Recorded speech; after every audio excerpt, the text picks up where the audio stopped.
wanted to know as well, how did you manage to remember the entire speech without a piece of paper or looking at your phone or anything like that? Yeah.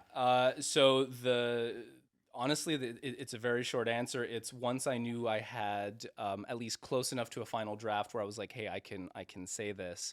I would practice it once in the car every morning driving to work and once in the car driving back from work. And so I would Mm. basically do it twice a day, like turn my radio off, turn the volume off, and just like do it to myself as I was driving.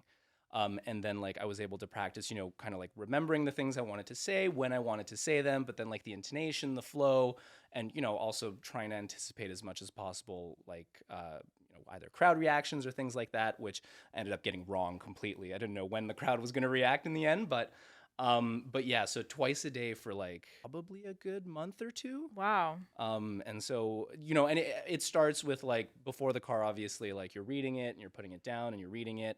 But then once I felt like I knew it by heart, then it would be just twice a day in the car every day. At what point did the nerves start to hit about having to deliver the speech without your paper?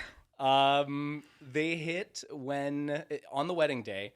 I didn't know that until 15 minutes before my speech when they started bringing out like the main meals, where the MC came up to me and he's like, oh, hey, where's the best man? Like, oh, I'm right here. He's like, okay, maid of honor is gonna go up, do her speech. You're next after her. And it just so happened that the bride was next to me and she was like, no, no, no, she doesn't want to go first. So he's like, okay, cool, you're going first. You're up in 15 minutes. And then that's when I was like, ah, Oh, like this is the moment. And so that's when like the nerves started to settle in, where I was like, okay, just got to breathe, go sit at my table and kind of wait for it, and just like, no one talk to me, I got to be in the zone. So it was really just those 15 minutes prior to the speech that it really hit me. did the nerves melt away when you started to deliver? 100%, yeah.